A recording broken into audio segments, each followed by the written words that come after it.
Hey, I got my brother landlord from Alabama on here. He actually in the back handling some very important business right now.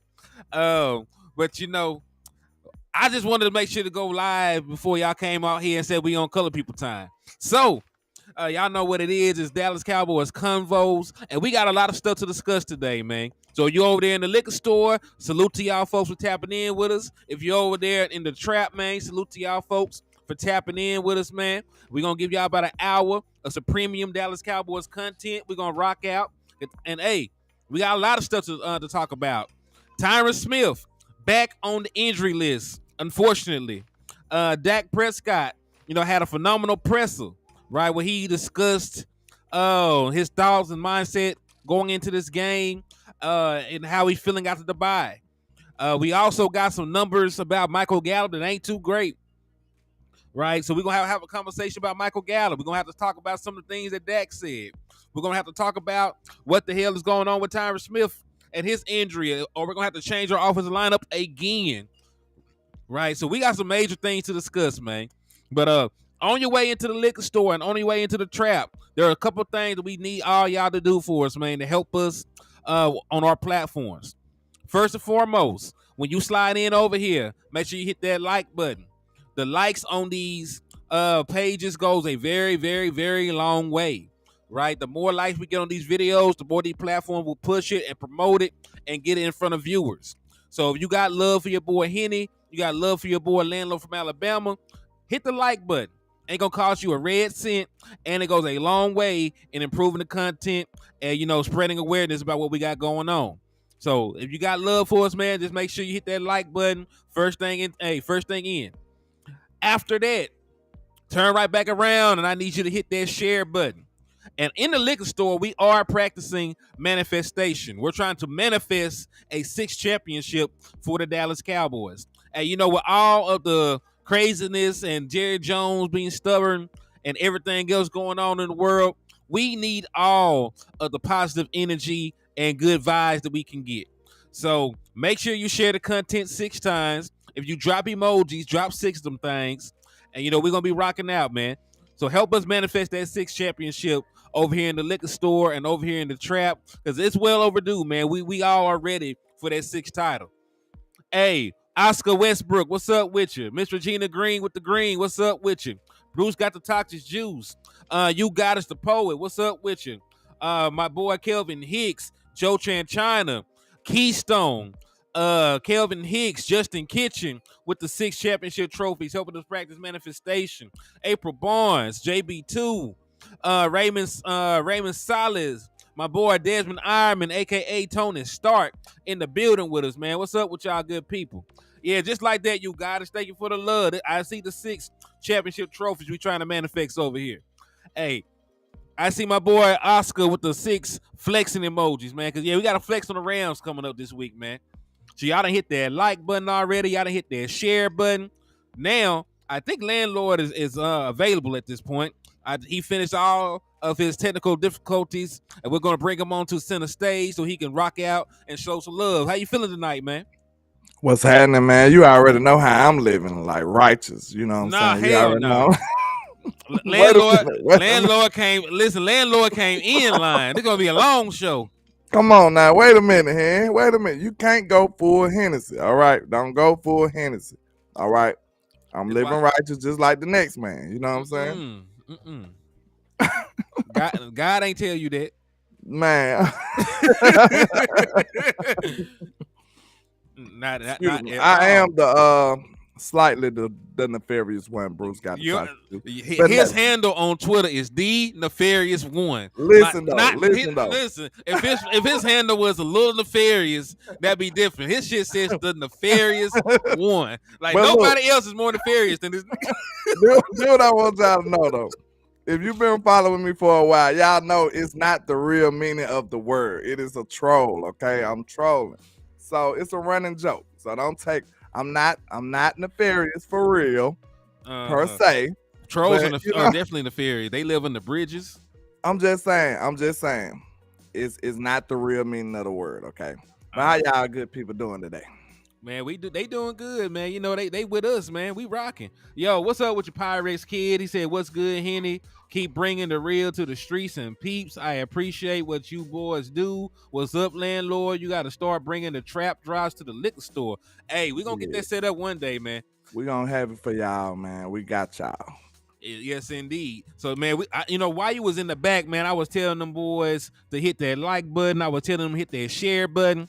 And most important thing I'm finna tell them now, make sure you slap the shit out of a Rams fan when you find one. Now, I know that bandwagon is probably a little empty. You know, it used to be 100 deep, used to fit 100 people. Now it's a little short-ass bus with some folks wearing some helmets on. They ain't jump off their bandwagon just yet. Shout, bus, shout it. Hey. But hey, you know they the ops this week, man. So if you slap the shit out of a Rams fan, I will give you half off on all the merchandise inside the liquor store, man. And you know we got exactly what you need to succeed over here, man. We got Cowboys, we got gin, we got hen, and everything else under the sun that can make you sin. So tap in with your boy Hennythemoor and come get drunk in the liquor store. And you know, hey, if you need something a little stronger. You know, this holler landlord, man. I ain't gonna say too much more. It's snay on the ishnay. Yeah, we ain't gonna speak on that too much more now.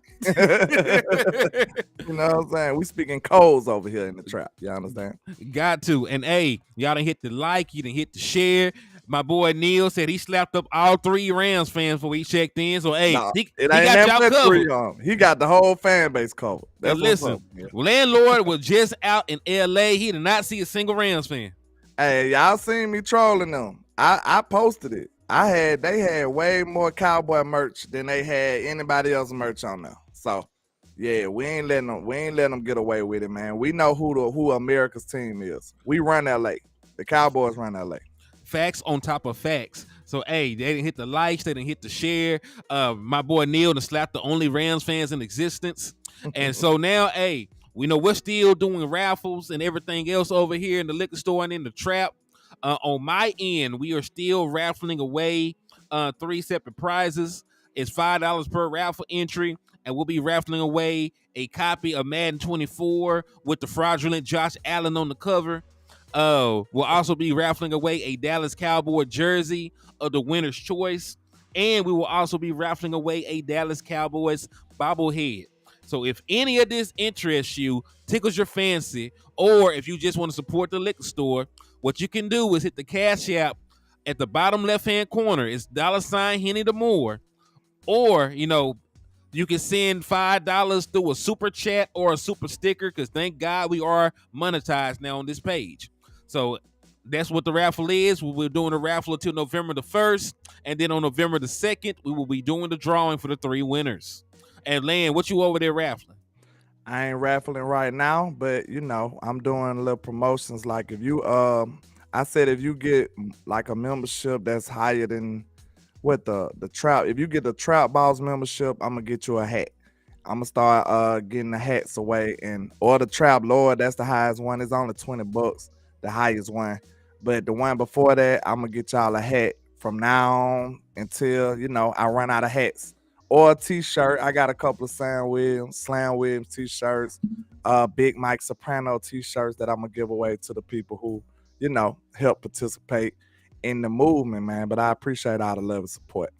Indeed, man, indeed. So we need to get the people to follow us on Twitter too, Hen. They got us looking like some civilians on Twitter. This is a civilian. Tell them to do better, man. We need some Twitter followers. So y'all wanna see the trap go on the road, get our voice heard. You know, we might have to go holler at Colin Cowherd or one of these people. They might want to hear what we got to say while we drunk trapping in here. Now, the only way we get our respect if we get the followers, because they ain't studying me right now. You know, they damn sure ain't studying me. I got like 600 folks tweet me back or nothing right now. So hey, let's get them likes up and them followers up on Twitter as well.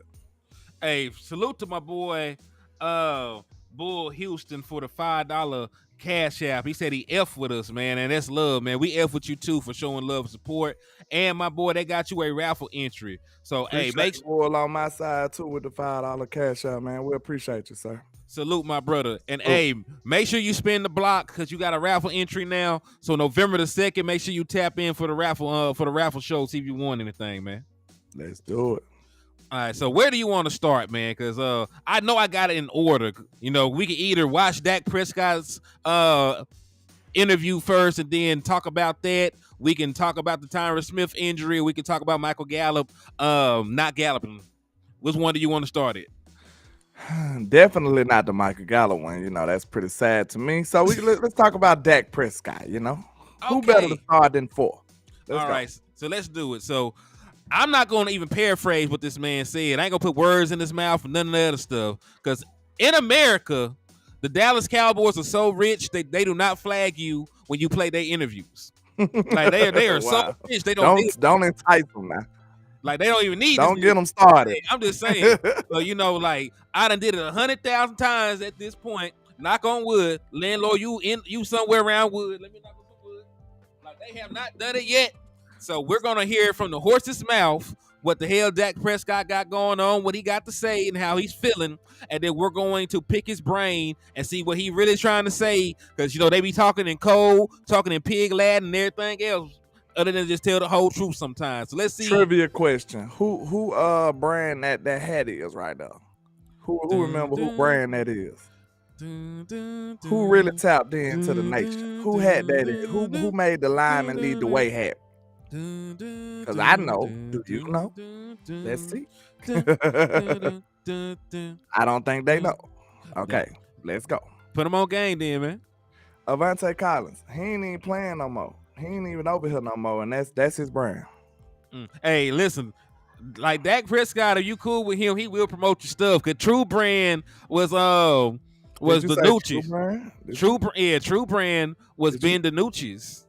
They need to pay me. Hey, I'm rocking you right now. I see my boy got True Brand right now. I really didn't notice it until you said something. Yeah, but that mug is fly. I am gonna be ordering one.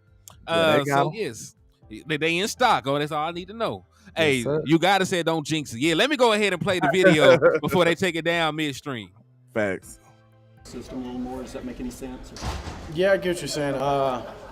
It's hard to say that if anything, as this system goes, and I've talked about listening to your feet.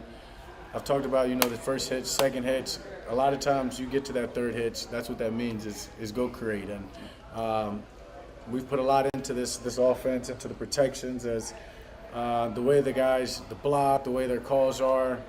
Sometimes you almost know where it is going to be open to scramble at times, and that's when it's, get to your third hit, you're moving up in the pocket. If you can get to that gap, they made them run around, or they've kept them in front of you, and you can escape outside to allow that to work. But I think it actually plays into the system of listening to your feet, and so I guess as you said, it's really when the 1, 2, 3 isn't there, listening to my feet and getting out of the pocket, and then not just necessarily throwing the ball away, but which I said it's all about risk and reward, right? There's a time to do it, and there's also a time to live to play another play. From a design standpoint, Dak, do you want to continue to see some of that as far as the design runs and being able to utilize your feet a little bit more to continue to have that rhythm within this offense? To use the scramble or just some more design runs within the scheme? It is what it is. Whatever the coaches ask me to do, I'm up for it. And that's kind of how I've always been. But obviously, haven't been injured in the past, running the ball. That's not something that I know that we're coming in, let's put this many quarterback runs in. But situationally, down a distance, where we are on the field, there's always going to be a few of those. And when they're called, I'm excited about it. Obviously, we had one last week, just pop and go for a touchdown. But you can look in the past, and there's been a couple called throughout early in the year, but to say the numbers are going to increase, we don't want to give away a game plan if they are. Sure. Do you like playing that way, though? Do you like? Yeah, I do. Whether it's a called run, whether it's scrambling, which is something I was just a little bit more conscious of, and especially coming out of the week before of what can I add, but not necessarily taking away or getting away from what we do and who we are. And that's just something I felt, as I said in the past, have had a lot of success at it, and just kind of using that in my game, and that's when I feel free at times. And so, just listening to my feet and playing the game, and I don't want to say doing too much or thinking too much, but just going and playing ball at times. Are you at your best, though, when you're dual threat, when you run past that? I'm not as fast as I once was, or, as I don't know if I ever was fast, to be honest. I guess in a sense, when the threat's there, let's just say that when the threat's there, Maybe, and I'm not only I feel like I'm at my best, but also just the team and just that's another weapon. It's another weapon guys got to account for on defense, which then that little half a second or whatever, quarter of a second allows TP when he has the ball to, get away from a backside defender. It allows receivers when I break out of the pocket, get away from their man. So it's a bonus. It's a bonus. A lot of responsibility obviously comes with your job, and it is a job. But are you having as much fun as maybe you were early on in your career? Yeah, for sure. And I felt that in training camp. Me and McCarthy had a conversation about that, and I think it's experience for one. Seeing the game the way that I am, and being in the system, taking the system on and having fun with it. I really am. Guys in the locker room, they make it that way, using all the things in the past, all the bad, all the good, using that to move forward, see things, obviously you see it faster. And even when things don't look great, there's a lot of things that we're learning from, that I've pulled from, and just trying to make sure younger guys in the locker room get it, because that's what makes it funner as you get older, is making sure you can go back to those experiences and just play ball freely. If you're having fun on the field, is your tolerance a little bit shorter in dealing with criticism? I don't deal with it. People talk, they're always going to talk. To your point, to me hearing it, absolutely. I'm honestly, I've always felt this way, the most critical on myself when it comes down to it. And so outside of this building, criticism, if you don't know the true X's and O's, what's being talked about, what's being asked of me in the position, then it really doesn't matter. But that's also something that experience creates. So, sure. What are your thoughts on Micah? That's getting old, I guess. What are your thoughts on Micah taking on the media, defending you and defending the team? I don't know if you've seen any of that at all. It's hard to miss. Hard to miss. I try to miss a lot of it, but hard to miss. He's got the platform. Obviously, you appreciate it as a teammate when you know another teammate's sticking up for you. But then the sense of, I guess, comparing my position or us to other teams. I've been on this organization 8 years, going on in my 8th year, that whether you about it or not, it's not going to stop. That's just how it goes. And to me, it's fun. It's fun because when things go our way and when we win this thing, it's going to make it all that much sweeter. And say what you want, we get to go out there and we get to do it. So he can talk all he wants. It's Micah. As a leader and someone that's a little bit older than him, do you talk to him about maybe not letting that affect his own, like the criticism that comes from national media or whatever, affect his own mind and things like that on a day-to-day basis? Yeah, we've had those talks. That's something that makes that locker room honestly close, makes that brotherhood tight. We've had those talks, but that doesn't mean that he can't speak his mind. Just because he's speaking his mind doesn't mean that that's getting to him. Just because he's defending somebody or defending this team doesn't mean that he's losing sleep over that. As I said, he's created a platform, and he's going to use this platform to speak his mind, as each and every one of you guys are doing in y'all's job. That's on him to do. So, as long as that doesn't creep in between his ears and he starts believing other people's thoughts, that's fine with me. And so that's our conversations of, speak, I guess. You know what I mean? That's to each its own. Speak, I guess. But just remember who you are, know you are, and that's what that brotherhood's about, is keeping all that in. I know you didn't play in the game, but go back to last year's Rams defense. How different are they from what they were then to what they are now? Yeah, they're different. Not completely different by any means, obviously, having the same coach. But when you have a player like Jalen Ramsey leave, he did a lot for them in a wild card type of manner, whether he's inside, whether he's outside, playing the nickel, blitzing off the edge, lining up as one of the fifth guys rushing. I haven't seen a lot of that. Don't know if they quite have that type of player, but still a fundamentally sound defense playing into their strengths. Some good young corners out there that are aggressive. And obviously, when you got Aaron Donald on your team, it starts with him. So still a great team. We've got to protect him and get after some of the matchups that we like. Is he still the Aaron Donald, and maybe the fact that he's done it for so long, been the target for so long? Yeah, he is. I got to play him this week, of course. No, he is. He's a talent, though. The focus. He's still the focus. That guy, I don't know, was it 3 defensive player of the years or something like that, and a player of a generation. And having played against him now for a while, I mean, he can ruin a game. So you've got to give him focus. You've got to give him focus and give him credit because he deserves that. He's a hell of a player. And yeah, he hadn't lost a step. And yeah, I mean, he's still Aaron Donald. What's the challenge during the bye week of making sure that you rest mentally and physically, but also trying to remain sharp mentally to prevent any kind of rust coming out of the bye week? Yeah, bye week's great. I don't want to say it was a challenge in that sense. My mind, as I've always told you, I was on football, especially during the season, whether it's a bye week, whether it's a long weekend. Off season at times is where I just kind of really unplug. But even in the bye week, I mean, it was exciting to watch football on Sunday. I didn't have my YouTube TV, so it was a little tough. Thankfully, the brother came over and You wanted to put the Zoom on that, man. They just zone in. My mind's always fresh. And the just Zoom staying, on that staying thing. on football, They trying to look watching at that the man other teams, thoughts. watching what people are doing around the league, watching the third downs. So that sense was easy. But it was big for me to just rest my body. Obviously, getting older, got to take that time and get some extra sleep. How does the body feel after the Chargers game? Because of the more running, scrambling, and things like that you did?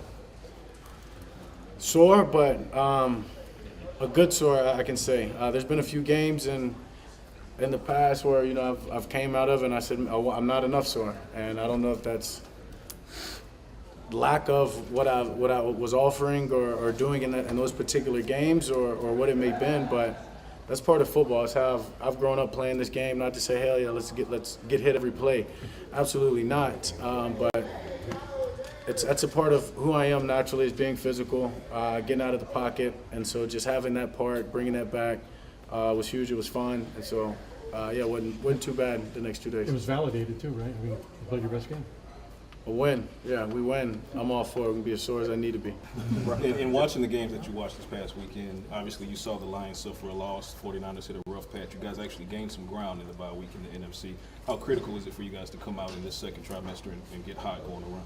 Yeah, I mean, we're running our own race. Talked about it, I guess, last week or after the Chargers game.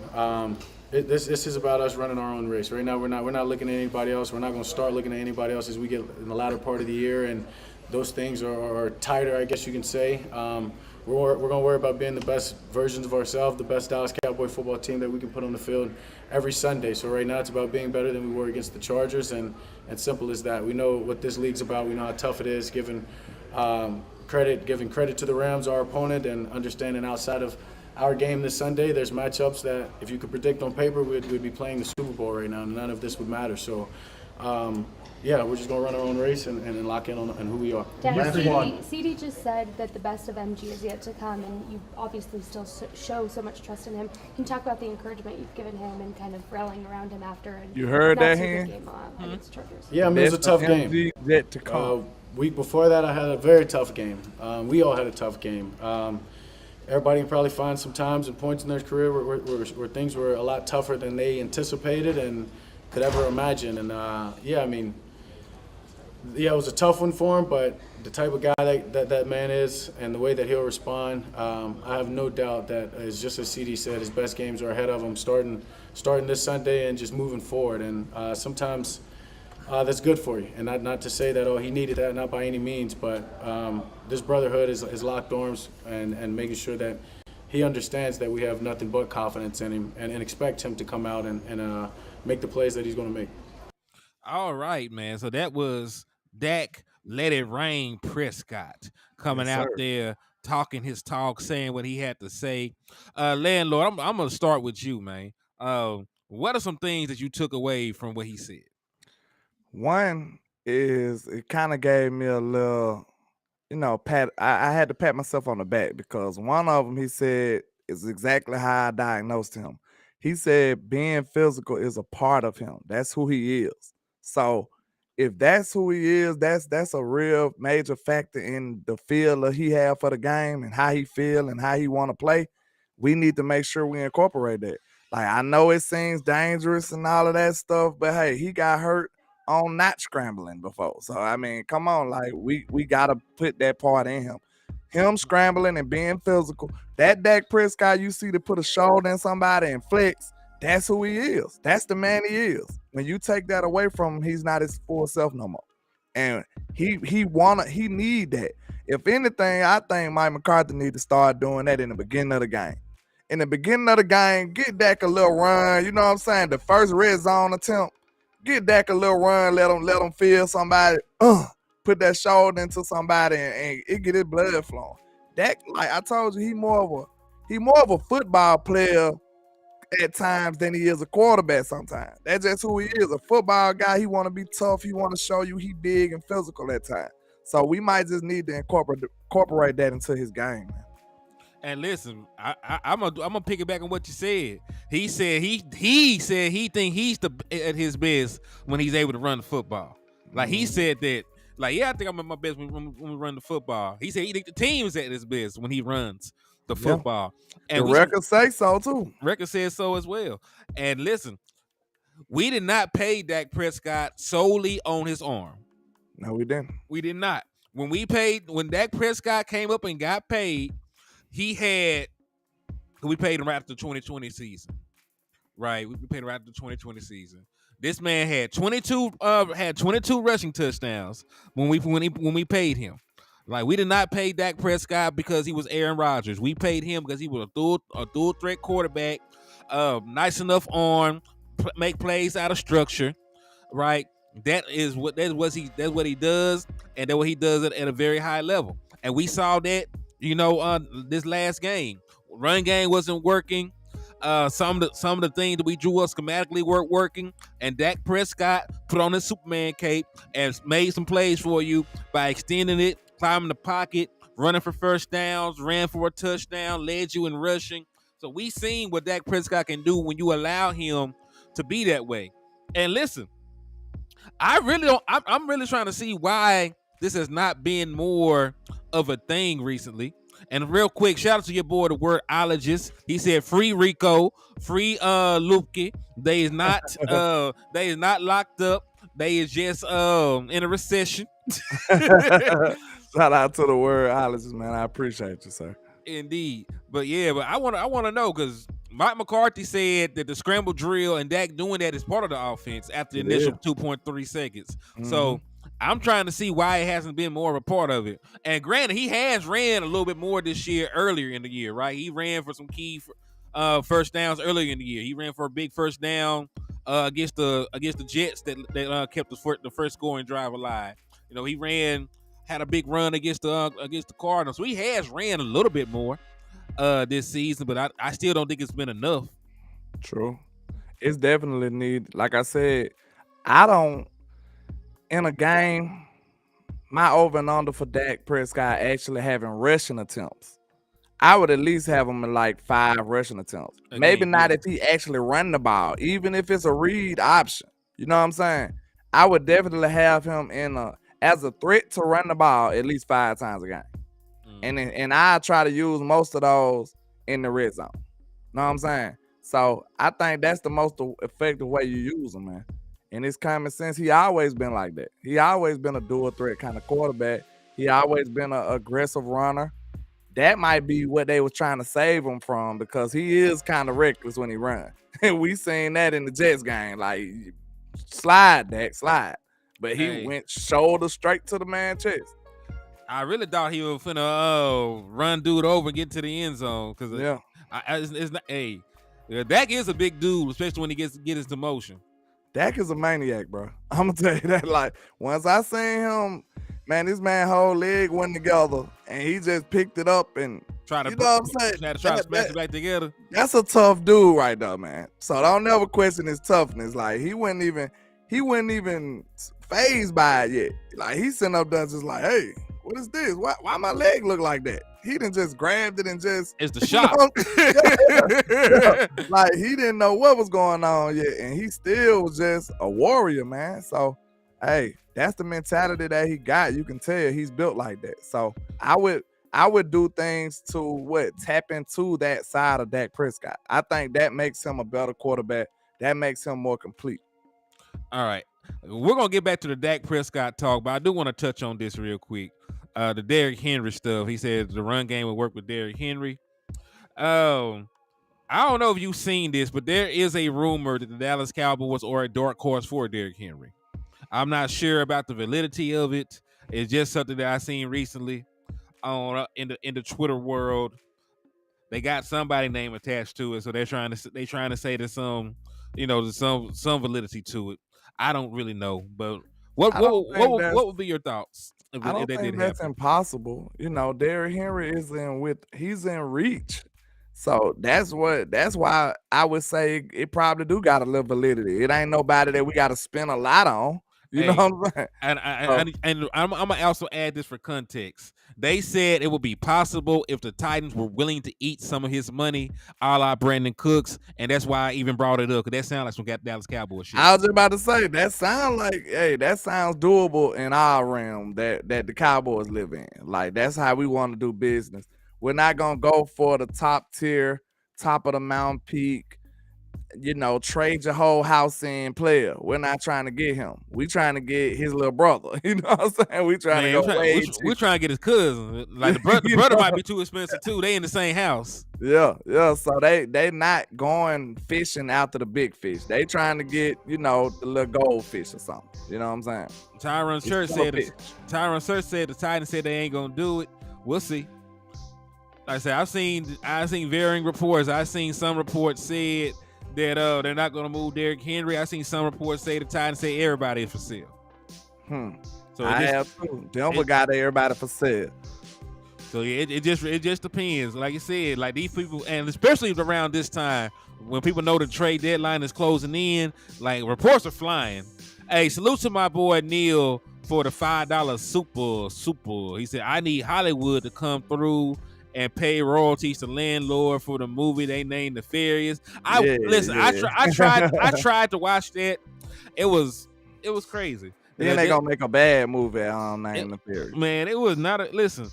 Like, they had a conversation the whole movie about good and evil. He like, it was stupid. It was stupid.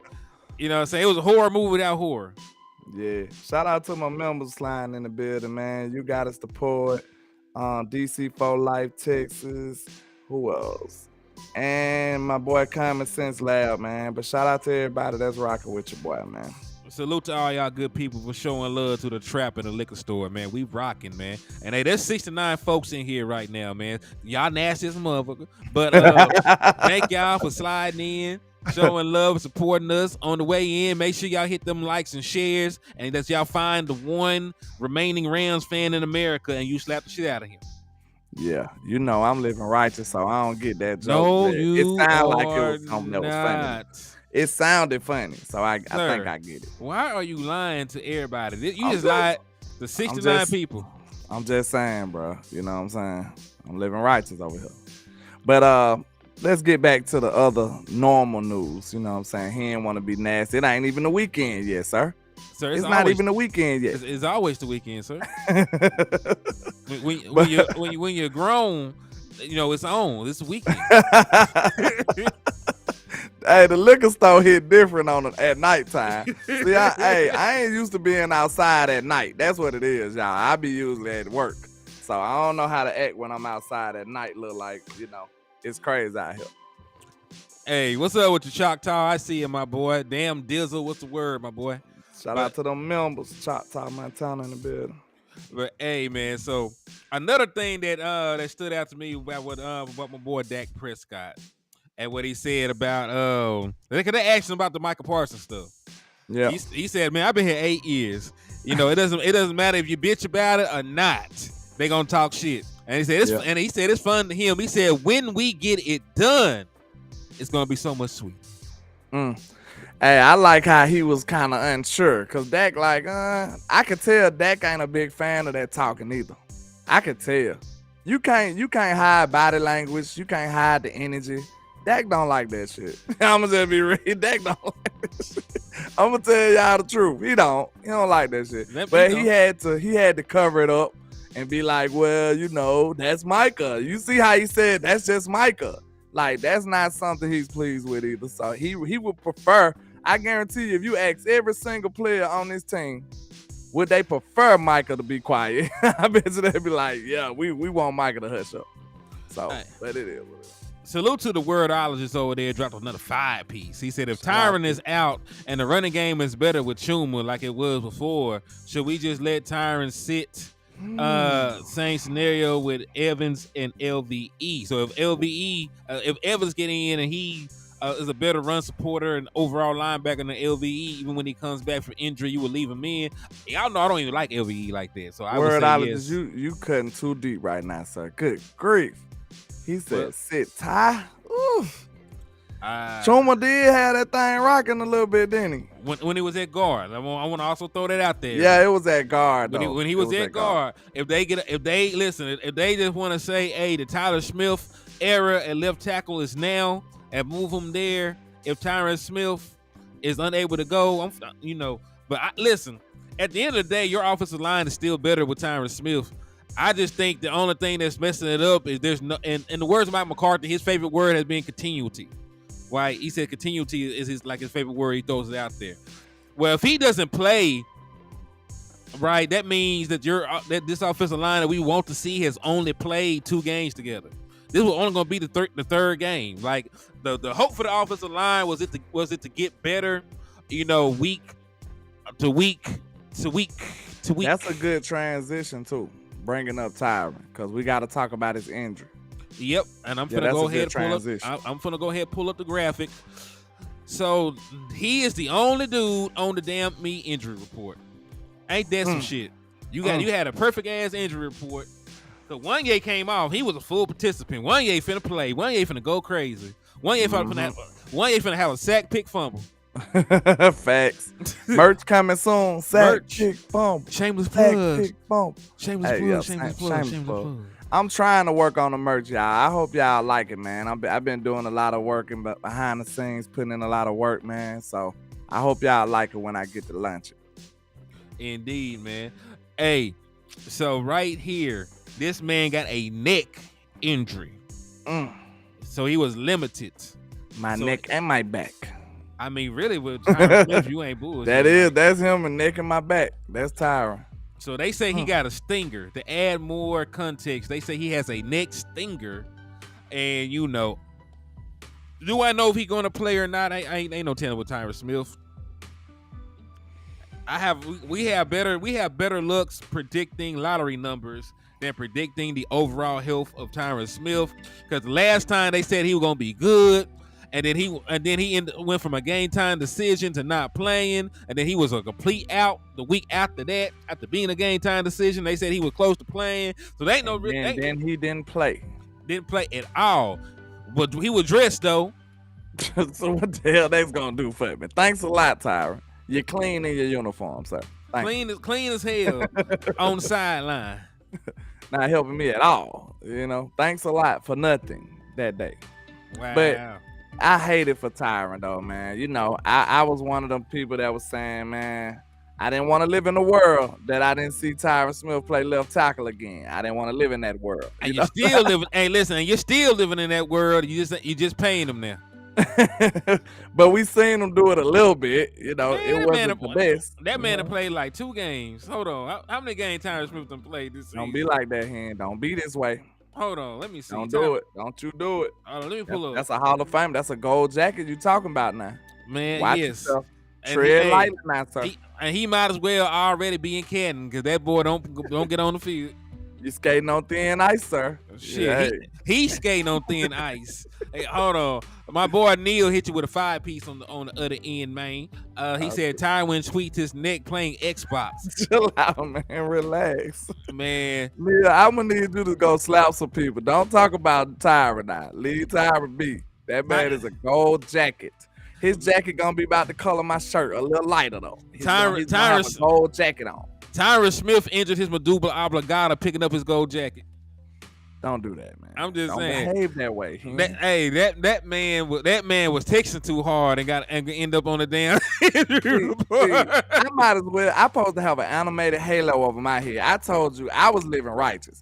Hen over here is much more nefarious. Do you want to be a part of the nefarious brand? So I'm gonna need you to get the shirt. I'm gonna need you to be the spokesperson, the poster child of nefarious out there a while. Cause I'm sitting up here trying to be righteous. I ain't talked about nobody.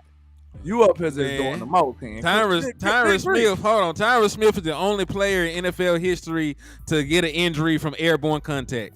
That shit was in the air. He just got hurt. He walked too close to LVE and got his shit. Cause look, they was just bragging about, oh, this the first time in about 10 seasons that nobody is hurt. They was just saying this on one of them .com shows. They was just saying it. Hold on, cuz done hit me. He said send the link. Hold on, I got you, cuz. Tap in then, Wes. The lunatic said Tyron Smith is gonna have Jera induct him into the Hall of Fame. Exactly, man. So y'all gotta put a little respect on that. Know what I'm saying? Relax. Simmer yourself, man. You know what I'm saying? That's a gold jacket goat right there, man. Know what I'm saying? Just like y'all playing with my boy Brandon Aubrey. Y'all ain't playing no more. About that back-to-back champion. You know what I'm saying? Put some respect on him, You man. want to read out the list of things that are more impressive than those championships he's won? Put some respect on it. You know what I'm saying? Again, I'm going to give you a list of shit. But you see how he get down now, though, right? That boy on some greatness, man. That's how we do it in Birmingham. Shout out to them Birmingham Stallions, man. You know what I'm saying? Y'all stole our kicker, but it's cool, though. Lucky it's a Cowboy team. It's the Cowboys. Hold on. This is a nigga calling me back now. Rico said Tyron head was nodding because the beat was fat. What you saying? Y'all going crazy. Neil says strain necks is an airborne disease now. Man, he got too T. close. Foster said, landlord, you called in sick? Don't tell nobody. Keep it on the hush. He said that we nefarious. What's up with you, Daryl? I see you, my guy. Rico Jones, Big Benny Rich, Common Sense Lab, Eli. What's up with you, man? They looking for me now. They're like, where he at? Johnny Woods. But, man, we need Tyron Smith to be healthy, man. But if he ain't healthy, you know, slide Tyler Smith to the left tackle. Boom. Then you put Chuma at guard and rock out. I'm ready to rock with that. What you think about that lineup? What's happening, B-Bird? I ain't seen you in a minute, sir. What's going on with you? What you think about that lineup here? With who? Repeat it again. You know, multiple. Tyler Smith at left tackle and Chuma at guard. That's the best you're gonna get if Tyron Smith ain't playing. I mean, you know, like we saying it like that's some next level shit. No, but you know they'll do some funky stuff and have Chuma at tackle. They done did some crazy stuff already. I mean, they always do crazy stuff when the Dallas Cowboys are involved. Yeah. Hold on, let me try it. I'm trying to send Cuz this link. You want me to send it? Man, common sense now. Hey, common sense. Now you got common sense. Why you gotta be so mean, man? Don't be mean. He said, hold on, another Josh Allen interception. Hold on, damn, I wasn't even watching the game. What's the score? So you said Josh Allen throw interceptions? I ain't know that. You didn't know? It said hell to the nah. Ed Collins has eaten too many Twinkies. Hey, they said that boy out of shape. He been on my diet, ain't he? Living righteous in the trap with liquor store landlord. Hey man, that might be another alias of mine. Hold on. Living righteous in the trap and liquor store landlord. How about them males? Oh, you trying to diss me? This is what this is. This is an ambush. Okay, this is an ambush. It's not an ambush. It's D-Bird talking about pickleball. Y'all so disrespectful in this place. He said Tampa Bay first and goal. They finna try and tie it up. That's some gangster shit. Y'all so disrespectful. Now you gonna talk about the mighty Birmingham Stallions like that, B-Bird. Boy, if you don't calm down. This man said that. Hey, we the back-to-back champs, man. Don't play now. Again, it will beat Arkansas. The world line up Arkansas. Will beat Arkansas. Beat the fuck out of the Birmingham, the Birmingham Knickerbockers, whatever they supposed to be. Don't be like that, bro. Don't be like that. Hey, So peep this. I remember I told you, World Double Dutch Championship, more important. Michael Parsons Pickleball League champion, more important. Don't be like that. My fantasy league winner, more important. Wow. The level of disrespect, like dodgeball world championship, more important. Hot dog eating content. Man, definitely more important. Those were athletes over there. Yo, wow. Hold on. Hey, it's a lot of people googling about Josh Allen. Where y'all at now? Y'all still want Joshy boy? I think they do. What's up, cuz? Bruh, yes, this mess is actually working. And I'm in the car. What's up with you, man? Look at Jesus. I ain't gonna lie, I'm low-key scared to move my arm. Don't do it. Just don't, no experimentations while you're live. Just hold it. Just hold it till your arm go numb, man. Now you a veteran and you should know that. I learned that the hard way. Now you should know that. Don't experiment at all while you're live. Don't touch that wire while you're live. Don't move nothing. But hey, I'm not gonna be live on here though, huh? You're gonna have to do like the bootleg stuff and screen record it and put it back on your thing, or just download and upload it. Damn, I should have just freaking stayed live on mine while I was on here because they can hear you. Hold up, I can get back up here. Yeah, I'm saying you might well bring it back up. Bro, I'm you know me, I'm. All right, what we talking about? Man, we were talking about a couple of different topics. Real quick, shout out to Win for the $5 cash app. He says for living righteous in the liquor store. I tried, man. On my side, hey man, he gave me a new alias, liquor store landlord. That's a whole different dude when I come over here.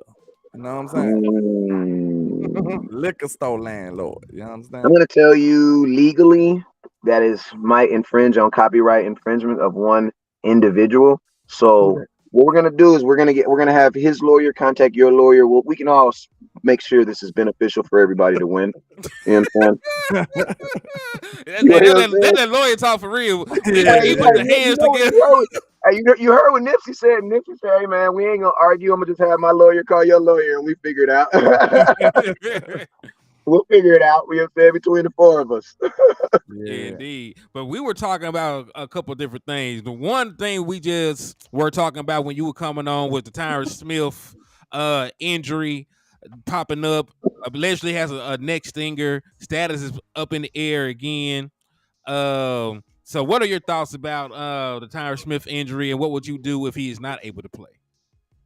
I mean, the Cowboys have a contingency plan for Tyron Smith. There was no way the Cowboys thought he was going to play every game this year. So whatever that plan that you thought it was when you initially signed him, that just needs to go in effect. Like, you know what I mean? It's like, we all knew that he was going to miss some games. And, you got to see it like this. If I'm Tyron Smith, to a degree, if you don't think you're going to be able to hit those multipliers that you're in your contracts, shoot, it almost makes sense to miss games because, bruh, they're paying you less this year. Like, people don't understand. Remember that Tyron Smith technically is getting paid less this year than he was last year.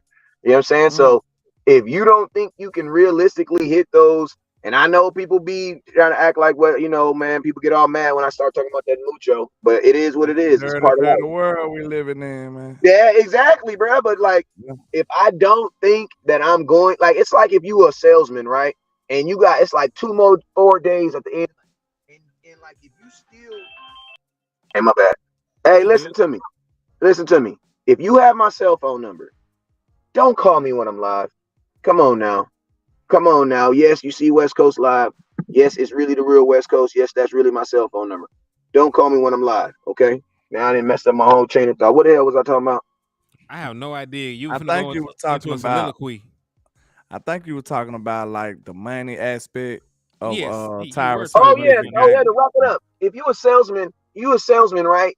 And you got only like a week to hit your sales goal, but you looking at yourself and the sales goal is like you gotta sell 50,000, blah, blah, blah, and it's not realistically, then guess what you're going to do? I'm not saying you're going to check out, but, bro, you're going to take what's most beneficial for you. So right now, if I'm Tyron Smith, realistically, The only thing that's really going to keep his legacy or keep that in is if he's playing in playoff games. Like, and that's the only thing I really care about. Because think about this. Tyron Smith only played, 2 games last year? Praise God, they was in the playoffs, right? We didn't give a damn about like he played 2 regular season games. Is contracts that's what I'm saying. considered public information? Like, you can read somebody's contract? Hell yeah. Yeah. You can. Also, real quick, shout out to the wordologist for the 5-piece on your end. Land, he said, what are y'all's thoughts on why we dumb down the offense when the run game is so bad? We are basically handicapped ourselves if we get behind. It's not really dumbed down. What it is not as wordy. You know what I mean? Like, you still have different terminologies within the offense. You're still running some complex route designs and different things like that. So it's not dumbed down to like it's a high school or preschool or anything like that. It's still an NFL offense. It's just we moved over to a West Coast system while also changing our run blocking scheme, and it has not been fruitful just yet. So I wouldn't say that it's dumbed down, but it hasn't been really effective up to this point. True. I don't think it's that dumbed down either. I think it's just the bottom line. The run game got to do better, man. The run game got to do better. We ain't been opening no holes at all. We do better. So they got we got to get this run game together. Bro, you didn't put a 6-year-old behind a car talking about he need to drive better. No, he need to grow up. Like, ain't much you can do about it, bro. They can't get better if they've never played their best. Like, you can only expect people to play at a level that you've seen them play. Like, what if they're not physically able to do that? You know what I'm saying? That's why I always tell people, like, I can only tell someone to step up who I've seen be on that level. But if I've never seen you be on that level, I can't tell you to step up to something you've never done. I can only say, I need you to do something you've never done before. You know what I'm saying? So yes, we need Tony Pollard to do something that he's never done, and that is be a successful starting running back in the NFL. You know what I'm saying? Do y'all actually think it's real validity in this? What's the run game coordinator name? He just got back. Do y'all think that's gonna help us to a degree where we can see? Because he has been hurt or sick or something. Even injured away from the team. Yeah. Who? The run game coordinator? Yeah, the run game coordinator, the running back coach. Bro, listen to me. He could have had COVID. He can still be on Zoom. What the hell? I don't need. He wasn't doing anything. I don't know if he had COVID. He had like some serious stuff going on with him. So I'm not sure. Do I think he is? Listen to me. If he is the difference between our run game being good and bad, fire McCarthy, bro. Get the hell out of here, bro. What is you doing then, dog? Yeah, I mean, like, what is you doing? Like, I thought Brian Schottenheimer was kind of coming in with a nice run scheme that he had in Seattle and stuff, but I mean, I don't really see much going on in this run game. We need to get it better. I know that much. Absolutely. Somebody said we need a bigger running back. I don't know if you need a bigger running back. I try a better running back. Somebody said $5 super chat. Hey man, make sure y'all hit them cash apps too, man. Somebody said, how does Derrick Henry improve the run game? Pollard needs to do better. He is not seeing the holes or following blocks. I don't think, listen to my thing. I don't necessarily, I think this is the thing. I think Derrick Henry could make this team better, but I also think that if you bring in Derrick Henry, you will be changing your offense. The Cowboys are not doing that. So that's why I say it's not even a realistic conversation in my opinion, because Derrick Henry is a featured back. If you are trading for Derrick Henry, you are trading for Derrick Henry, the featured back. If you trade for Derrick Henry to then make him a shared back, that is an experiment, and you're experimenting off of paying for it. That's not an experiment you do. That's not an experiment if you don't do that. You know what I'm saying? I must say though, I hate it, but I did see what he's saying on film too. Like, Tony was not choosing the right holes, and I don't think this just came out yesterday. Like, I don't see how Tony was a demon the last couple of years when he got his opportunity to now he's not gelling or picking the right hole or being. You want to know why though? I'm gonna tell you why though. I was about to give you my theory, but go ahead. I want to hear yours too. Go ahead. I mean, I'll tell you what the film say. What's your analysis? Just very quick, and we got to get that super chat too. I see it.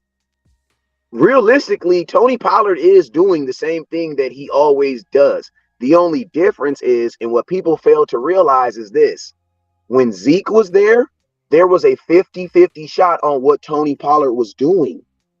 You didn't know what Tony Pollard was doing, if he was going to be running the ball or if he was going to be catching the ball, because realistically, we used him in that aspect.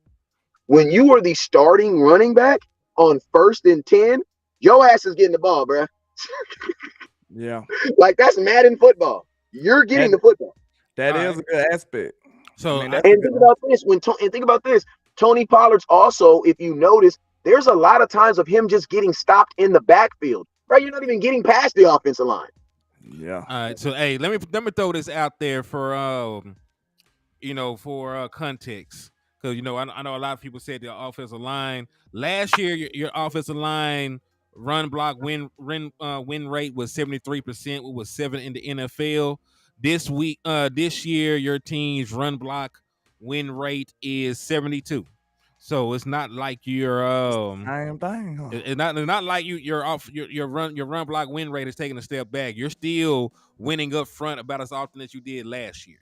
So okay, that kind of plays into my yeah, theory. but are we run?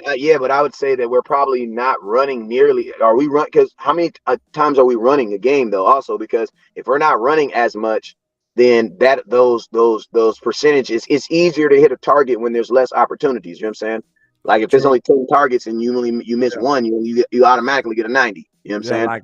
If out of like 5, if you only ran 5 times and blocked good 3 times, it's gonna have a high. Yeah, and also I'm gonna give you an example. Like 2016, right? The Dallas Cowboys broke the NFL record for 3rd down conversion for a season. We had the highest conversion for 3rd down conversion ever for an NFL team, 16-game season. But what people also don't realize is we also had the least amount of 3rd down attempts. You know what I'm saying? Yeah. So part of the reason why our 3rd down conversion was so high is because we simply weren't doing it. You know what I'm saying? In that situation as much. Exactly. Now let me get my theory off real quick. I'm thinking and read that super while you at it. Okay. I'm thinking that maybe, do you think this line ain't got that many reps together? So maybe it's a chemistry discrepancy between the two. Tony don't really get the chemistry with the line yet. Hopefully it's something like that could be fixed, that he can grow on. Because I promise you, I seen a couple of runs where I'm like, Tony, why don't you go outside? Like, it was open. Like, Tony ain't no natural. But you also got to remember, landlord, Tony ain't. Now it's like this. Trevon Diggs would make a great wide receiver, right? But guess what? He's played wide receiver, right? He make a good wide receiver. But there's going to be little nuances about playing wide receiver that he's just not going to get because he don't do it. True. You know what I mean? Where another guy who does it all the time is going to be like, oh, yeah, pick that up real quick. Mm-hmm. Right. Tony Pollard, in essence, is still learning running back. You know what I'm saying? We're averaging 30 rushing attempts a game. And what was the average last year? Just for context. I got shout out to the wordologist with the $5 super. He says, last question, in y'all's opinion, what is this team's offensive identity? If you're doing super chat, you want to have a last question.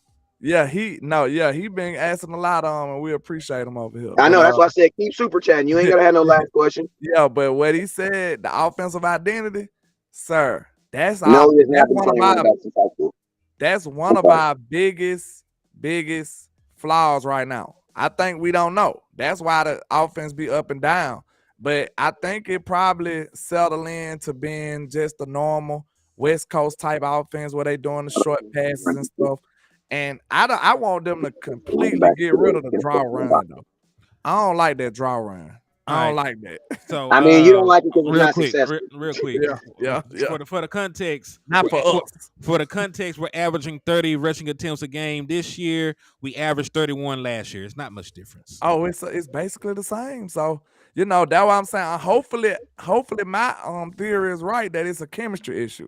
Because you do gotta have chemistry with the line and the running back though. Let me say this though. Like I understand the chemistry, but the offensive line is winning on paper.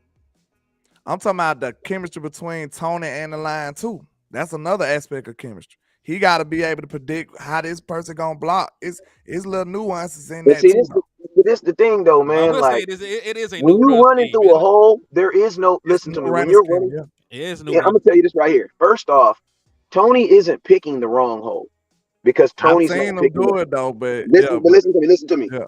He's not picking the wrong. He's not picking the wrong hole because that's Pause. not the play. You get what I mean? Yeah. Like a 32 blast is not an option. You know what I'm saying? The three back is about to get the ball, come straight up the fullback's ass, and he's going into the 2 gap. That's why it's called a 32. But that's gap. We know run gap. This man got 2 Yeah, options but, every run play. look, exactly. But what I'm saying though, he's not out here. They're not calling plays for him to be out here bouncing back and forth on the offensive line trying to designate. Plays are designed to go somewhere. You know what I'm saying? There's either a lead blocker. What you're saying is this is where the natural instincts of a running back kick in. That's what you're trying to say. Because it sounds I'm saying that, but at the same time, it's like I'm giving Tony a bone a little bit, right? Because with the offensive line, he's the type of dude. If you go look at his biggest plays have been when there was still a threat of us throwing the ball. Like there still has to be that threat because the linebackers need to move a little bit. You know what I'm saying? Because then you got to think like this. Even if your offensive line wins, bam, they win. Tony Pollard gets his hold. Okay, well, guess who's gonna meet his ass? A mother effing linebacker who's bigger than him. Yeah. You know what I mean? So it's like it's still more than just him picking. It's still more than that, and that's why I was backing on it. It's like Tony Pollard. We had to expect that this was going to happen because last year we were not putting Tony Pollard in obvious run positions. Why? Because you had Zeke.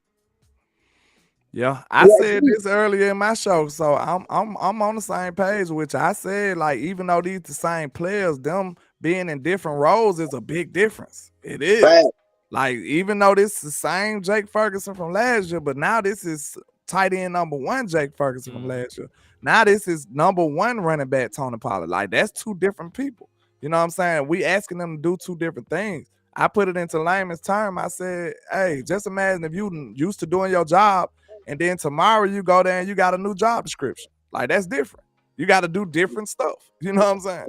So that's the best way I can explain it. They are the same players, but they asking them to do different things. And they're asking you to do it more frequently. You know what I'm saying? And they're asking you to do it coming off an injury. Now I'm gonna tell y'all this right here too.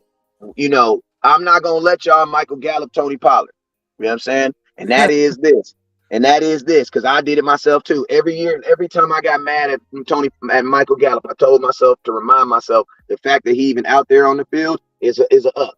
Now I'm pissed off at Michael Gallup because he a healthy ass dude. He ain't nothing wrong with it. You know what I'm saying? I am glad that you got that power because you have the power of segue. I don't know what the hell it is, but you be hitting that shit and you have helped us segue to the next damn topic because I got some shit about Michael Gallup that's gonna piss everybody off. Man, you know they call me Uncle West Coast in the streets, man. Go ahead. Yeah, I know I know MG is a sensitive topic. No, I don't care. It ain't sensitive to me. Listen to me. I only get sensitive when people get on here and say, West Coast, I remember you made videos, bro. Somebody said that.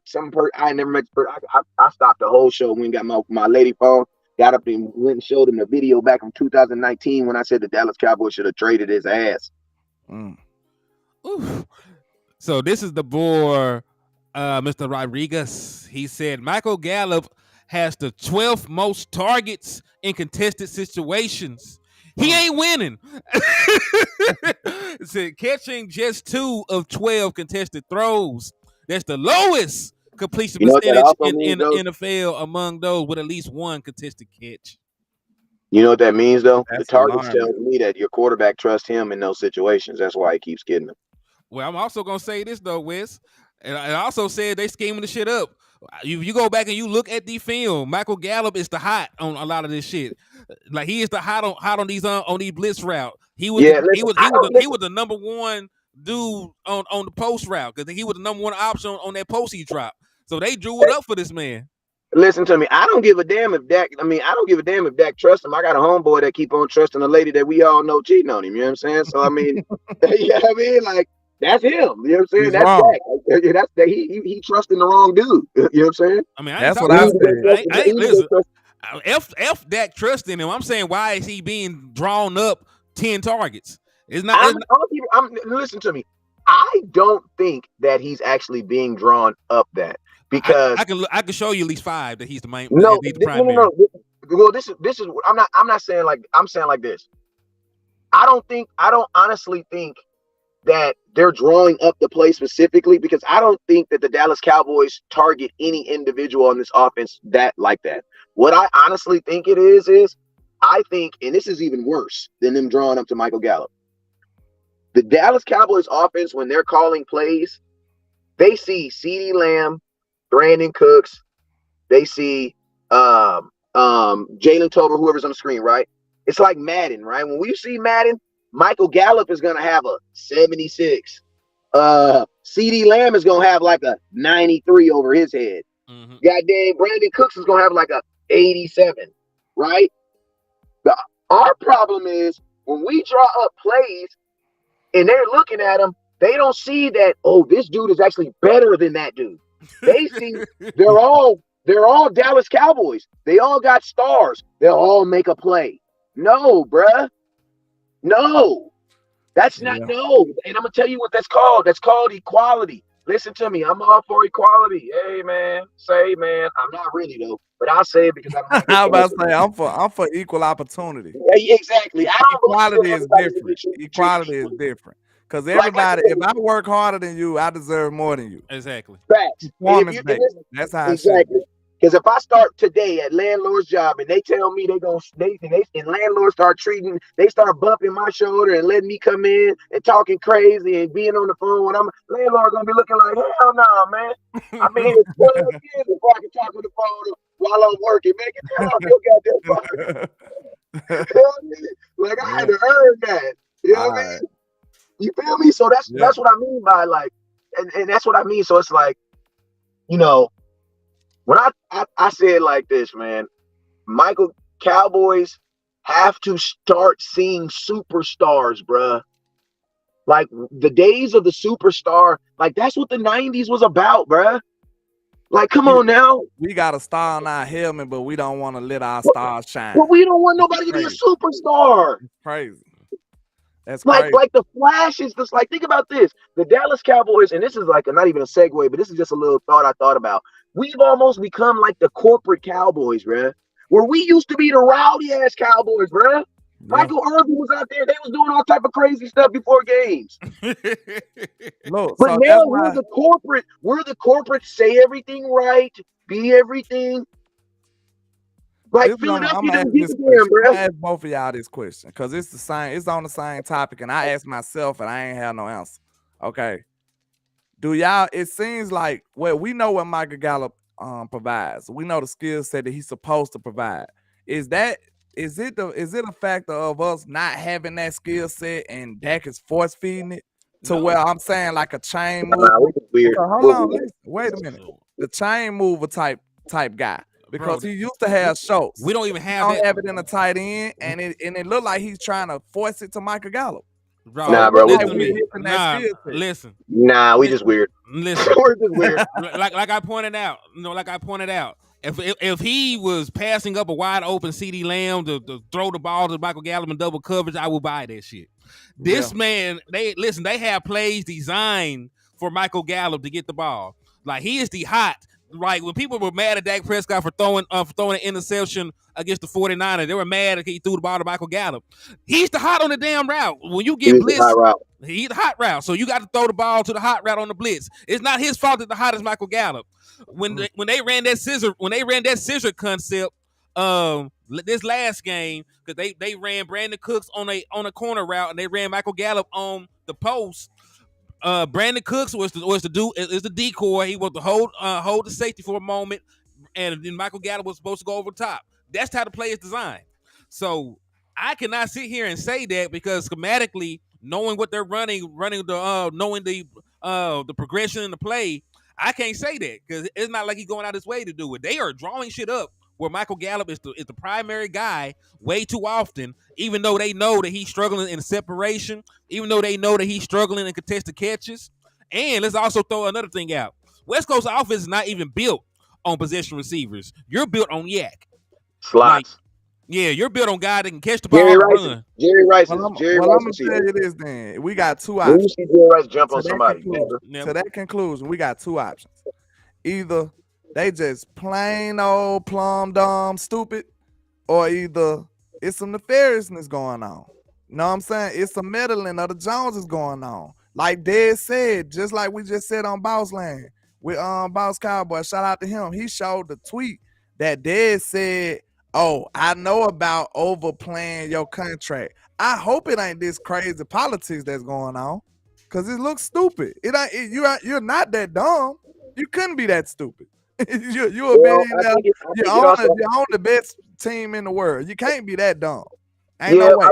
I think the Cowboys definitely want to get their use out of Michael Gallup because of the contract. I think the Cowboys or the contract. I just think it sucks, man, because like you do see times where the Dallas Cowboys decision making is influenced by the contracts, man.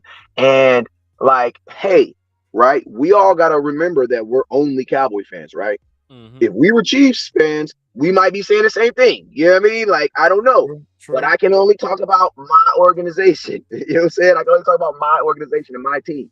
Well, a lot of people can't say it because a lot of them other people getting the targets. That's all I just wanted to say. Yeah. A lot of other people getting their targets. I mean, the real issue is this, though. You really can't do nothing with Michael Gallup next year either. So it's like, you might as well like freaking get over it. Like, but look, though, this is what I'm gonna say. You can move next year. I about to say, man, get rid of this. I don't care. Look, no. What I'm saying is, just like Brian Brody said, screw the cap, bro. If he gonna screw up the game, get his ass off. I don't care how much you're paying him. Get his ass off the field and let somebody who can help us get on the field. Like at that point, I don't care. I'm not trying to sacrifice a season just to please your checkbook. Screw that. Get his ass over there, pay him whatever he gotta get paid, and let us win games. Proceed, move on with our life, and win games. And I'm gonna tell you this right here. This is what I mean by this. You can't really do with him nothing next year because listen, Michael Gallup at best this year is going to be viewed by the NFL standards as a third receiver. A third receiver getting traded in the open market before free agency and before bruh, if you want Michael Gallup, why would you trade for him in March? Why? The draft is in April. Yeah, but hey, you can't cut him next year. But if you cut him, then you get nothing. How much dead money you gonna have to do here? You got the numbers. Listen to me. If you want to get something for Michael Gallup, you need to do it now because right now you also have desperation from teams. There might be some teams that be like, listen, we know Michael Gallup is not like listen, the Saints, bro, their receiver just got arrested. Michael Thomas over here, he from Cali, so I try to show him some love, but he weird, bro. Michael Thomas been weird since he was at Taft. And he was weird at Taft High School. On my mama, he was. We all knew he was weird. You know what I'm saying? But yeah, like that's a situation like their star receiver just got arrested. Like you should be on the phone with the Saints, like, listen, because whatever you get for him next year is gonna be double what you get for him right now. If they only gonna give him, look at like they can fix him too. Cause they're like we looked at Coop. They was like, man, we don't want Coop. We sitting up here like, hey, let us try Coop. And then some other people look like I look at Jared Judah or somebody like that. I feel like we could fix them with different scenery. I feel like they come over here, they can be better. So some people might look at Michael Gallup and be like, hey, he might flourish in our system. You know what I'm saying? I mean, I'm gonna tell you like this. Go ahead. If you signed any player that you signed on a contract, can we all agree to this? Any player that you signed on a contract that you then can't trade was not a good contract. Because think about this. If it was a good contract and he was a good player, he'd be tradable. Think about this. People wanted Amari Cooper. They just thought we was crazy for giving him away for a 5th round pick. Yeah, I'm talking about the first when we got Cooper. That's what I was talking about. And you gave up a 1st round pick for him. Yeah, when we got him. Yeah, and you remember people said we overpaid. They said we overpaid. Said we overpaid, right? Yeah, that's what I'm telling you. So at that point, didn't nobody think Amari was worth it. But then he got to Dallas and that boy got the cooking. Even though he had good seasons with the Raiders, but they still were saying he wouldn't deserve no first round. They were talking about his decline because he only had dude was struggling like the last year and a half before we got to Dallas, and he went crazy. That's my point. Yeah, a bunch of quarterbacks twice. Some people gonna look at it like get him over here and we see what we do with him. That's how some people gonna look at it. Then it was bad coaching. You know, it was Jay Gruden ass over there. It was terrible over there. It was horrible. It was a cesspool. So he got away right in time. Yeah. Yeah, and then I know he was hurt a couple times out there too. He always had that plantar fasciitis though. That what not? That plantar fasciitis. That plantar fasciitis. I mean, this is the thing. The Raiders drafted Amari Cooper thinking that he was this big time, big speed receiver down the field from Alabama, and that's not what he was. He was a possession receiver. The Raiders would have been better off getting obviously they're two different worlds and two different, draft class and everything, but they would have been better off getting a chase style wide receiver where he can just run down the field, big receiver, and bloom. Like Devontae Adams. That's why I said Devontae Adams should never the Raiders should let him go because that's what they like in their receivers. They just need to find someone to throw the damn ball to him. They like fast people traditionally. That's what they usually get. Like my boy Henry Ruggs messed up and got, messed up. He was a fast guy. You remember he famously said, "I did not draft Henry Ruggs to throw him a curl." You know what I'm saying? John Gruden said, "I did not draft Henry Ruggs to throw him curl routes." They were asking him about they're going to use him down the field. He said, "I did not draft that to throw no damn curl route." At this point, I would have took Sid back. I ain't want Sid to leave. Hey, what's up with that cat? What's up with them damn Rams though, man? What's up with them Rams, man? The hell they doing? Why they 3-5? Can anybody tell me why they 3-5? But they just a bad team. They just want to throw the ball all over the park. My question is this: is this a Rams team that has the ability to play their best game on Sunday? Yes, offensively. Yeah. Every team. After we lost to the Arizona Cardinals, I'm never going to say a team can never play their best game against us again. Hey, Josh Dobbs, I told y'all about Josh Dobbs too. Anybody want to listen to me? Man, listen. I was feeling real good that day. You know what I'm saying? You did a little overtime in the liquor store, and you was feeling good out them eagle tears. Man, listen. You just went up here talking crazy to these good folks. Man, listen. I mentioned they had a good run game. I didn't think they were gonna run like that against us. Nick, we gonna stop the run all these. Listen to me. Running quarterbacks intimidate me with the Dallas Cowboys because from what I've seen, that's like Dan Quinn. What we couldn't stop the run last year, but it didn't stop us. It didn't stop us. It didn't stop people from saying we had a good defense, right? Mm-mm. But bro, I'm gonna tell you like that. If you could say what is the kryptonite of this defense? Honestly, the thing they really can't is some running quarterbacks, bro. Like everybody runs the ball on the Dallas Cowboys, bro. Every quarterback thinks they're a running quarterback. That's pretty much everybody kryptonite though. Cause that's why they so attracted to get a dual threat. But we only got our defense though, so it's like we can't. They can die of it, we can't. You know what I'm saying? And I'm gonna tell you this right here. I think a lot of Cowboy fans right now, if our defense. Because I think I was talking to you when I told you this, HTM. Did I tell you this? Or maybe I was talking about, I don't know, I was talking to somebody. I said, man, I know a lot of people feel kind of wishy-washy right now, but I promise you this. If my offense didn't change a bit, but my defense just go back to what they was doing, I would feel a whole lot better. Yeah. You didn't lose nobody? Yeah, cause I'm gonna be honest with you, coming into this 2023, I'm sorry, I did not have high hopes for my offense. I did not. I didn't see how the offense was gonna get better with the players that you lost, and the fact that you didn't make an aggressive move to replace them. Brandon Cooks is not enough. He's a receiver. That's not nothing in the tight end room. That's nothing in the running back room. You didn't replace those freaking 17 touchdowns. You didn't even try to replace those 17 touchdowns. So for me, it was almost impossible. It was almost impossible for me to think the offense was going to be better. I think I opened my mind up to believe that they could be as good, but I never thought that they would be better. They don't even have the same players. You know what I'm saying? But the defense actually got better. You know what I'm saying? It was supposedly have gotten better. You lose Trevon Diggs, but man, Trevon Diggs wasn't the reason why you was leading in sacks and all those other categories last year. He's back in hell. You know what I'm saying? And Trevon Diggs didn't even get you a whole lot of interceptions last year. So it's like he can't be the reason why you're not being able to stop the run right now. Like, you know what I mean? Like he can't not be that can't not be the reason. You know what I'm saying? So that's why I say like this whole season for me, there's too many moving parts on the offense. The defense has to be solidified. They have to be solidified, bro. They got to get back to just being able to just be intimidating and just punching on folks. We got to be able to we need something to hang our hats on, because let's just be real. We don't know if the offense is showing up every Sunday. No, we don't. True. We can only hope that with time in the system and together on task, they get better.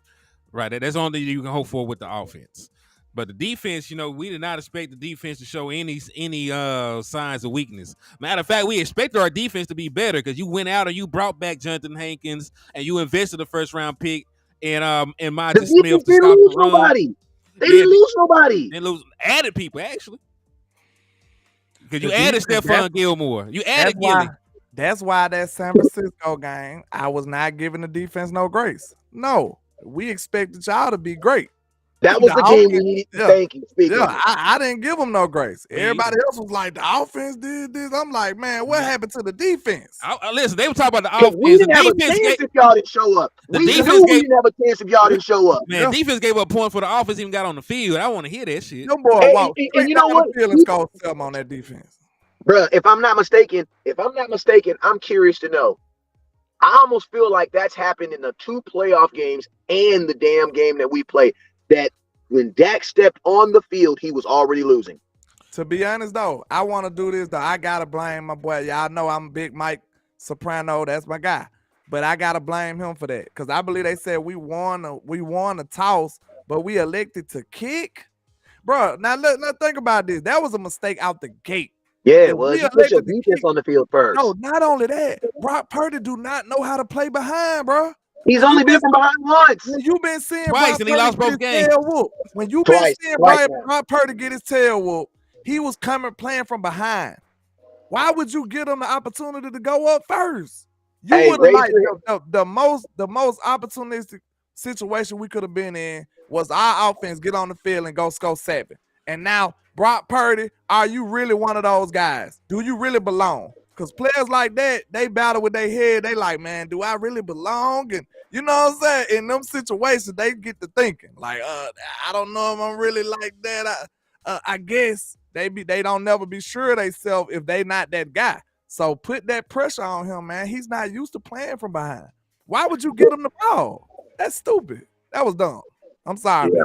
That was dumb. And I want to also point this out. Defense, your offense scored a touchdown after 11 play, almost 5-minute drive, cut it to 14-7, and you gave up points right after. Another touchdown, right? Yeah, they scored a touchdown on the very next drive. The offense laid so many eggs that game. I ain't gonna lie. The offense got back on the field, cut it to 21-10, gave up points right after that. And I'm gonna tell y'all something, right? I'm gonna tell y'all something. I'm gonna tell you a trait that I miss from Rob Marinelli that Dan Quinn don't have. Shoot, man! Shout out to Rob Marinelli. Rob Marinelli, he used to say this. And even players used to say this. Their number one focus in games was to ensure that teams did not score in that first quarter. Because think about this. Bro, if you can hold a team scoreless in that first quarter, bro, you only get 3. You only got a quarter, and then you know what I mean. Everything else is behind. Rob Marinelli, when he was our defensive coordinator, before we lost in that Rams game, we were on like a 9-game streak where the Dallas Cowboy defense had not allowed teams to give up points in that first quarter. Bro, I'm gonna tell you this right now. You have a game plan. Your game plan sounds good. And then you step on the field, you're down 7, your game plan goes out the window, bro.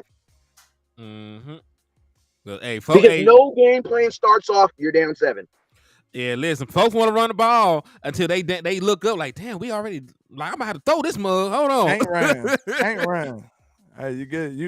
You know, you have to, in them situations, if you're going to run while you down, you got to be an actual running team. That's not who we are. The running team would do it, but not the Dallas Cowboys. Like, come on, bro. And you got to believe in play action and throw the ball deep. Like, I'm going to tell you something that irritates me so much. It's like, you know what I'm saying? If you listen to me, man, you know, when you doing good and you've been making sure everything is straight, you get the big piece of chicken when you come home. You know what I'm saying? Your baby gonna be smiling. You know what I'm saying? Everything gonna be nice. Your food gonna be sitting on the table. You reap what you sow. You know what I'm saying? Well, guess what? You've been mad at your lady all day. You ain't been answering your phone, text messages, and guess what? When she get to the house, that plate gonna blah on the table. Goddamn, what happened, baby? You know what I'm saying? You reap what you sow. She slamming drawers and cabinets and shit. Yeah, slim. What's wrong with you, baby? All you hear is silverware. Right. You know what I'm saying? All you hear is silverware and plates rattling. So think about this, right? If you are running the ball consistently, what have you earned the right to do? Throw the ball on play action. But the key ingredient is you have to do it. Because I'm going to tell you, I love my boy Anthony Brown, and I'm going to tell you, he got so many big plays on him. You want to know why? Because just like in that Green Bay team game, teams would just run the ball, run the ball, run the ball, run the ball. Okay, it's 3rd and 4. I'm about to come up here and have to help and run support. I'm going to come up here and help and run support. Ready! I'm helping and run support. I got you. Run support. Sit. Hi. Run support. Run support. Boom. Oh, damn. I hope my mama ain't watching. Bro, you already know. What's the first thing? If you have listened to me, if you played quarterback before, the first thing you think of when you get beat is, man, I hope my mama ain't watching. Hey, it's embarrassing, baby. That's it. Because, bro, everybody in the stadium is looking at you. Yeah. But that's what they beat us on is them play actions. They beat us on the play action because everybody's coming up to support the run. And then, boop, it goes over your head. But to be fair, could we say it ain't many running teams like that in the league no more? Because I say the Eagles are. I believe if the Eagles was down 14, 21 points, they'll still. If they was down 21 early second quarter, they'll still be running the ball. No lie. They would still run the ball. The Cowboys would not. And listen, they're still running because they're gonna let Jalen Hurts run. They gonna run the ball, exactly bro. what I was gonna say. San Francisco would still run the ball. If they was down 21, zip, like say for like 10 left in the second quarter, they still running the ball. Hey, and I'm gonna tell you something else. Run the ball in this situation. I'm gonna tell you something else that Philadelphia is gonna do too. Since we just on this subject, why not just touch on it? Because you said it. Jalen Hurts is gonna cook. 14 down in situations. You know what these offenses are gonna let their quarterbacks do? They're gonna let them cook, bro. Yeah. Like you don't really see Dak out there cooking. You see Dak waiting for plays to come in. Like, don't get me wrong. Listen, Mike McCarthy is the smartest man on the team, or he's supposed to be because he's the head coach. But listen, I seen Dak Prescott score a game for 31 points. You know what I'm saying? It wasn't even in the game. At some point, when do you turn this thing over to him and be like, yo, cook, bro? Yeah. Tyron, what I mean is they're not going to give up on the run. It's a difference between throwing and not running at all. Like, you still going to mix the run in there. That's what I'm saying. Like, I ain't saying they're going to run every play, but they still are going to let you know, like, hey, I'll run this bit now. Don't get it twisted. Yeah. Hey, funny story. When the 49ers, when I flipped on my TV and it was early, it was like second, it was like middle of the second quarter. And I saw the 49ers was down, I knew they was going to lose right there. They don't know how to behave when they down. Because it's different, bro. They're never down. And think about this, your play calling has to change. You know what I'm saying? Yeah, you can't take the conservative route every time. You can't take you can't take this little slant route 5 yards when you need Now you gotta actually push the ball. You gotta actually drive the ball downfield. And now you're teleporting the ball over the middle. You can't live off a yak at that moment. You know what I'm saying? You need actual 10-yard throws and 10-yard behind the line of scrimmage. Think about this. You know what I saw about Brock Purdy? When you're in a position when a defense knows you're gonna throw and you gotta make those throws, bro, he ain't like that. Because, bro, if you go look at that series before the first play out the gate, the defense knew you're going to Kittle, bro. They almost took the first ball. Yeah. And listen, he was staring the boys down. All they were doing was sitting in zone. Right then. They was sitting in zone, and they down there took that man cookies. bro. And then the same dude took it twice, bro, and that's how you know it was filmed, bro. See, y'all gotta follow me on Twitter when I said that, because it feel like all they power be gone. Like when they play everybody else, they only have superpower when they play the Cowboys, bro. Because they look so regular against everybody else, bro. But I'm gonna tell you what a lot of teams also do too, though, landlord. What we gotta realize too is a lot of teams actually watch film and try to beat you by what the film say. I'm gonna tell you the reason why the Minnesota Vikings beat the 49ers, because they looked at all these other teams lose to the 49ers. And then they said, well, damn, only one team has beat them this year. What happened? What was like the thorn in their side? They don't even have a Brock. They don't even have a Kirk Cousins throwing the ball. Okay. We don't have an Amari Cooper, but we got this other little dude that's moving up and down the field. Like I think we in that 40, and I hate, man, it feels like we just disrespecting the Rams, which we are because they some bums. But I feel like there be times where my own coaching staff gets caught up in reading the tabloids on the opposing fighter. You know what I mean? And it's like, because if you watch, because listen to me right now, if the Dallas Cowboys play the 49ers in the playoffs and Dak does not attack the corners, I will be wearing fire everybody that watches film t-shirts. Yeah. Because the film clearly says what Minnesota beat did. the Niners, throw at them. That's exactly what Minnesota did. Bro, Kirk Cousins, I turned on the TV, they was talking about how good Kirk Cousins. I said, what the hell? What universe is this? It's crazy, man. They literally just attacked their DBs and went crazy. One thing we can't say that Dak and them don't threaten them deep at all. I want you to just throw the ball deep. I don't care if it's a receiver down there. Look, you know, I told you they act like they never heard of a pass interference before. Like, bro, stress these DBs out. You throw it up in the air, I told you it's different outcomes that can happen. You can either catch the ball, you can drop the ball, you can get a PI, or get an interception. It's three good things that can happen. It's three good things that can happen. Like, I am gonna say this: they did attack downfield more in the Chargers game, but it was like one game too damn late. Yeah, because the Chargers came out, they tried to mirror some of the things that the 49ers did early, and we tore their ass up. Like I saw some of the adjustments. Like one thing that they saw that worked was Jake Ferguson on that whip route. Like he caught Fred Warner slipping, right. So they had CeeDee Lamb try to whip route twice. He tried to whip route on the first series, and he failed. And that when Dak Prescott got sacked, then he did the whip route over there close to the goal line, and he got a big first down for us on on 2nd and 12. So like I seen some adjustments. They just gotta be more consistent, right? We seen them do it. Yeah, that's crazy, man. That's crazy. That's a puzzle that we got to figure out. Because I feel like it's kind of mental, too, at this point. Because I ain't no way. That wasn't the Cowboys that rolled out there, bro. We don't look like that, bro. Never. I mean, we don't look like that. Though. Like, you got to think, though. This is the thing, though. We are that. And I'm going to tell you, the 49ers will do that to any team that tries to play them like that. You know what I mean? Like, if you try to play the 49ers like that, running into the knife of the defense, not even trying to attack the corners that you don't even know, then yes, you are going to leave yourself liable to get your ass blew out because you're going to play into the hands of the defense and their offense is going to keep on scoring. But guess what? If you go out there and you play to their weaknesses, then they're just like every single person, everybody else. Like, and that's just what it is. Like every team, like it's crazy because there's 32 teams in the NFL.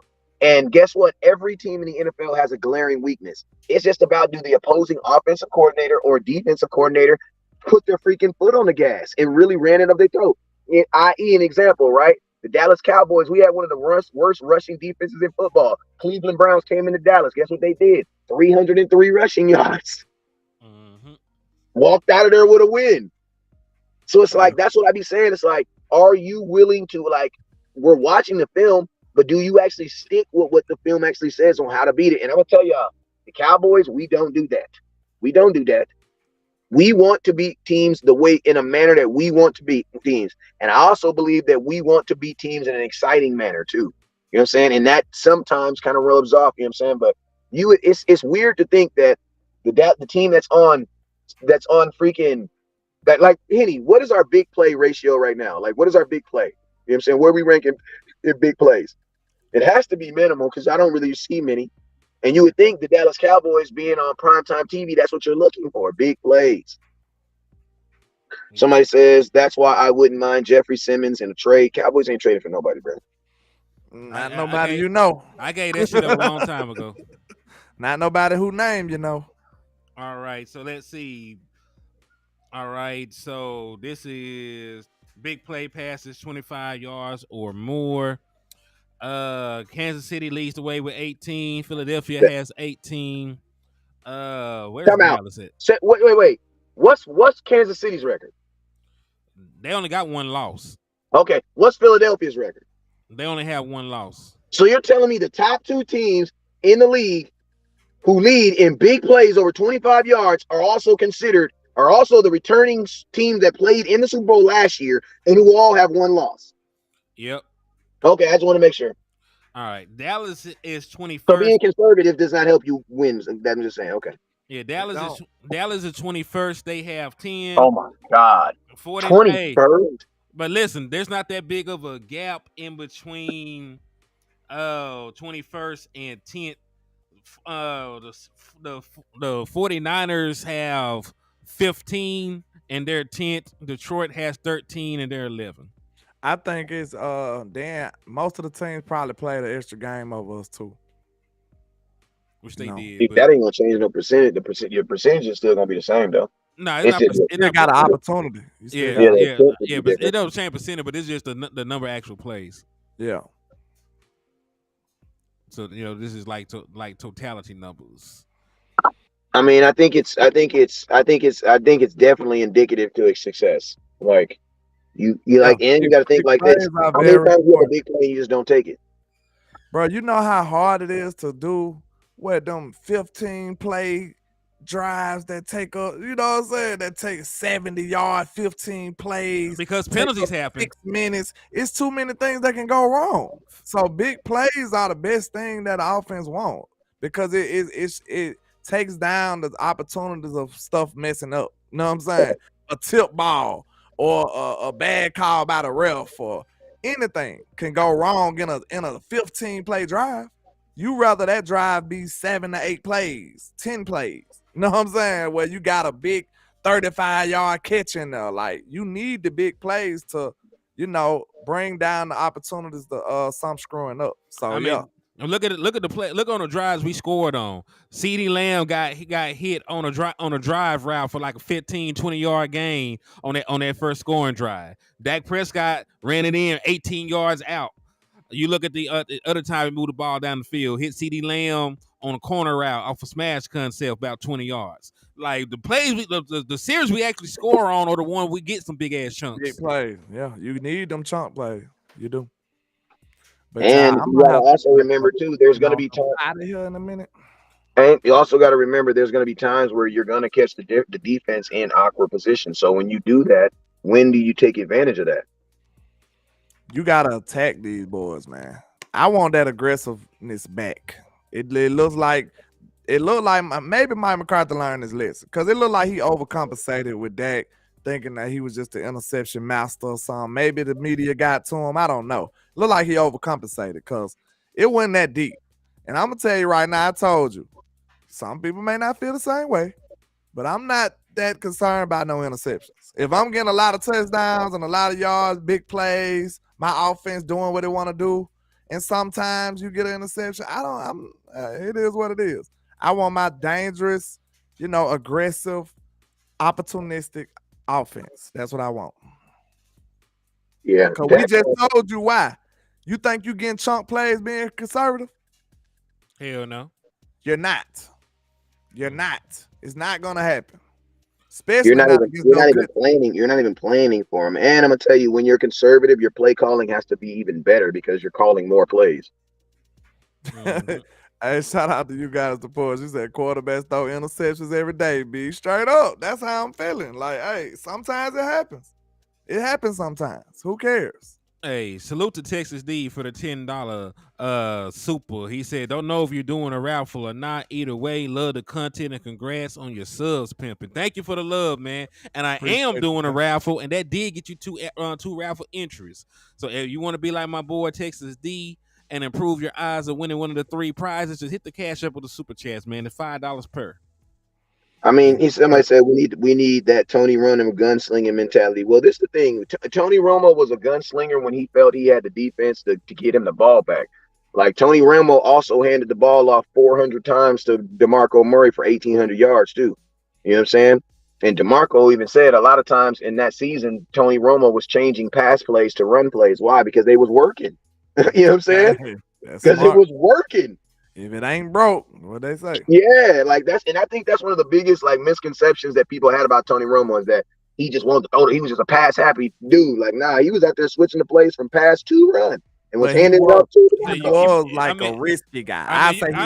You might be able to say that early in his career, but by the time people like the picture of Romo, people have in their mind when they actually loved him. You know, not the year they were trying to ship him out of Dallas, but the picture of Romo. He wasn't really a gunslinger. He was a smart quarterback. Yeah, like the picture, like when he put it all together, like you said, he was a complete quarterback. Like people forget that year when he got those MVP considerations, he didn't even throw for 4,000 yards. Nope. That was actually one of his lowest. That was actually one of his lowest seasons too, though. That was actually one of his lowest yard seasons too. And one of our most successful.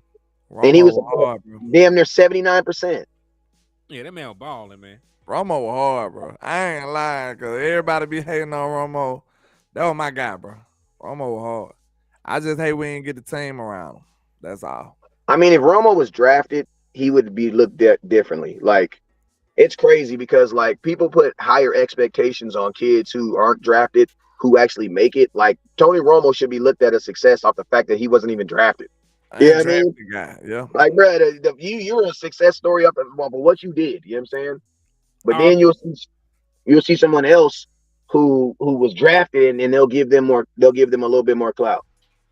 All-time franchise leader in passing yards and touchdowns on one of the most storied franchises in league history. But you know, you gonna talk crazy about he ain't hard though. I don't know. Hey, we can agree to disagree, man. Romo was hard, bro. Hey, I'm gonna tell you like this, and I'm gonna tell you, yeah, we had some 8-8 seasons, but without Romo, them 8-8 seasons would have been 4-12, bro.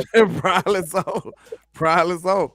You ain't lying. Like, go look at them highlights, Romo make something out of nothing, bro. Romo used to make something out of nothing. Like, you be like, oh, he done. Next time you know, like, oh my God. Hey, a 60-yard pass? Wow. Yeah, and think about this. How many Romo times was like that, bro? Bro, think about this. Every great Romo game that you remember was a game he was probably down and came back.